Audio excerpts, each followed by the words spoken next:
Hey there, the name's Zurachi. I play video games. Wanna fight about it? Cause too bad, I already won. Opening stages. They're a major part of any game that can either grab our full attention or make us turn the game off in a matter of seconds. It's a first impression that will definitely set the tone for what's to come. Anyway, I think we should just cut to the chase, so let me show you my personal favorite top 10 opening stages. The beginning of Final Fantasy Tactics has always been the epitome of one word for me, and that is epic. You have the beginning cutscene that marks the main setting, the calm before the storm, the introduction of the main protagonist Ramza, and finally, the moment when you're hit by a surprise attack and you have no choice but to fight. You step outside and it gives you the first ever shot of a typical battle setting, all topped with a supremely epic orchestrated soundtrack. Right off the bat, Final Fantasy Tactics greets you with extremely powerful looking spells and the gut-wrenching screams of death that seem to reverberate around you endlessly. War sure is dark and gruesome. But hey, it's exactly why it's one of my favorite intros, because after all, life ain't always full of sunshine and rainbows. Or is it?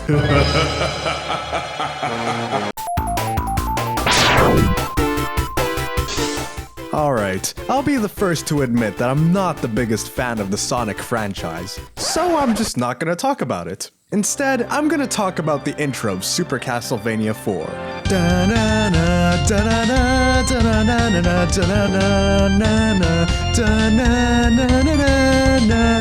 Oh man, is this game ever awesome. And one of the things that does make it awesome is the intro stage. The way that it's musically scored combined with Simon Belmont's strut of confidence, there's really only one sentence that describes this entire intro. I'm Simon motherfucking Belmont, motherfucker. Seriously, he's just all there like, I'm going to single-handedly storm this castle and I'm going to own it. Oh boy, and own it is exactly what he does. He's so good that he can even whip in the wrong direction and his enemies will still shatter at his hands. Oh yeah, victory pose.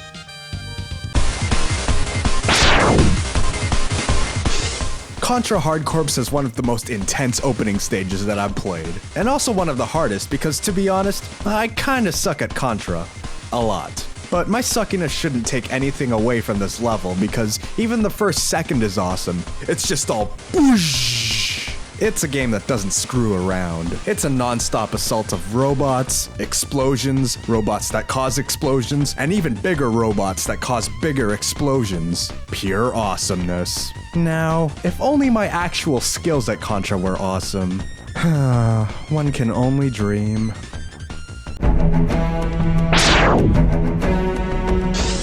And at number 7 here, we have Halo? Ah! Kill it! Kill it! Ah!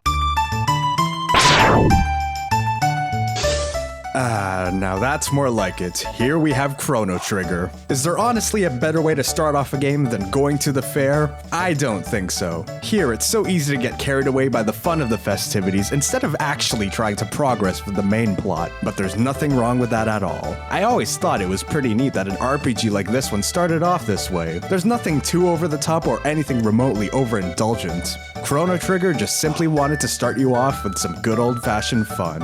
There's all these different things that you can do, like make race bets, fight robots, or just dance the day away. You're not dancing the night away though, because as you can see, it ain't night. Nevertheless, the fun factor is a big reason why the Millennial Fair from Chrono Trigger makes this list. Now, if you'll excuse me, I have a race bet to make. My money's on the cat. Come on, cat, I know you've got this. Come on, pal. No, what are you doing? Go faster! Ugh! I'm literally pushing you. I'm pushing you right now, and you're still going slow. Oh, you suck. As a huge fan of the Ace Attorney series, I can't help but include the first stage of the first game in this list. I mean, it starts off in a way that is sure to grab your attention right away, and that is with murder. Oh dear, you've done it now, mister.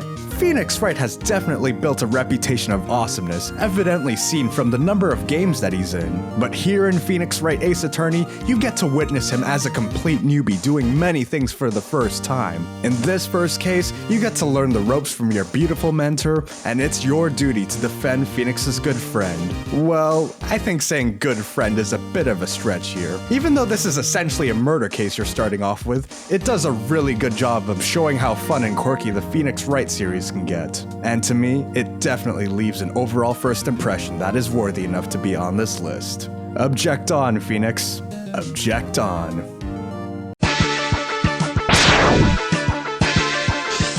Mega Man X is considered to be a classic, and its highway intro stage is definitely something that represents good game design. It teaches you so much about the game mechanics in one go. But since I'm talking about my personal favorites, I'm going to go with Mega Man X2's intro stage. Instead of spawning on a highway being given ample time to admire your surroundings, Mega Man X2's opening stage can be summed up in one word: attack! I mean, at the end of Mega Man X's opening stage, X is all blah blah blah, I'm not strong enough. But then in X2, he's all, guess who's strong now, bitch? This game pulls no punches and cuts right to the chase, while at the same time still teaching you about the game mechanics much like in Mega Man X. Only this time, it's all done differently to keep things unique between the two games. Also, I just really like Mega Man X2. It's a good game. It's pretty good. Bring in the penguins! The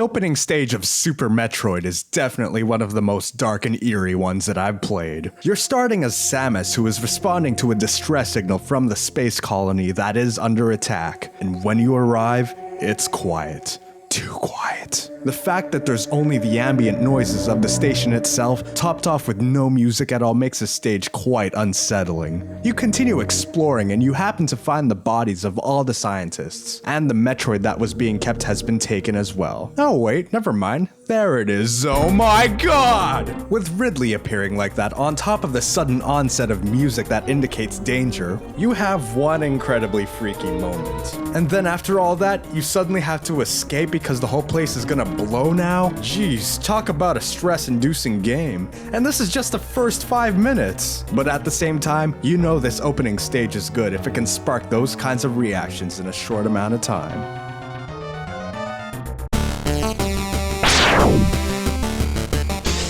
Oh my god, talk about a first impression. The first stage of Shovel Knight encapsulates you right away into a beautiful pixelated landscape filled with energetic chiptunes that rivals even the best that I've heard from the most classic consoles. Not only is this a well-designed level that shows you the ropes of the game, it does so in a way that surprises you every time. Whoa, skeleton dude. Whoa, treasure. Whoa, whoa, slime things? Ew. I just really enjoy how it's one of those levels that's designed to spotlight how Shovel Knight essentially uses a shovel. You can attack enemies with it, you can dig for treasure, you can dig to clear obstacles, you can use it as a pogo stick, and the best part is, this is all just in the first level. You've already seen so much about the game, yet it's only the tip of the iceberg on how awesome this game is. So I'm pretty much just saying to you that I think you should play Shovel Knight.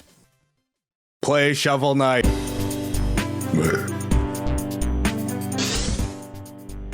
There is no number 2.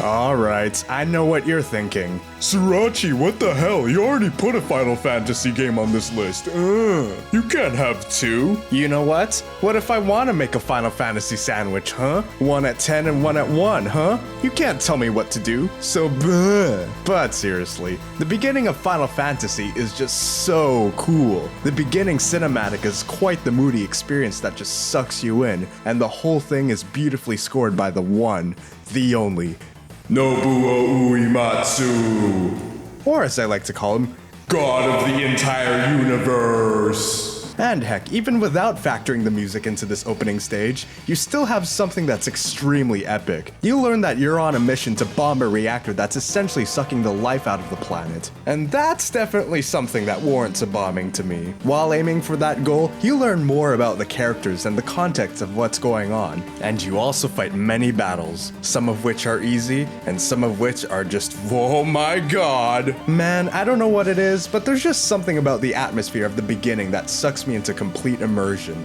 Once I start, I just can't stop. And that is why, to me, Final Fantasy VII has my favorite opening stage of all. Where do you get off not putting in a number 2? I don't even understand that. There's no number 2. There's no... How does that work? How do you not have a number 2? Number 3 is number 2. It's only... You only have... You have one less thing, but number 3 is still number 2. It's not that there isn't a number 2, it's that you've chosen the number 3 to be number 3. So really, you just need an extra one on the back end, or a number 0. I mean, otherwise you're just being you're being a liar. Oh, okay. The great number 2. Everybody's always talking about number 2. How we need a number 2. There hasn't been a number 2 in years, in decades. Stop asking for number 2. Number 2 is not going to be in the video, okay? It doesn't even make sense. Zurachi doesn't even own the rights to number 2 anymore. You would have to spend so much money just to get the license, just to put number 2 in the video. And who's to say that number 2 would even fit with the whole video? So what's the point? Just accept the numbers that are there, enjoy them, get the most out of them. In fact, they have more time relative now because there's no number 2. So enjoy that and quit complaining. Ingrates. Do you see that I've written buts here? It should be fairly obvious.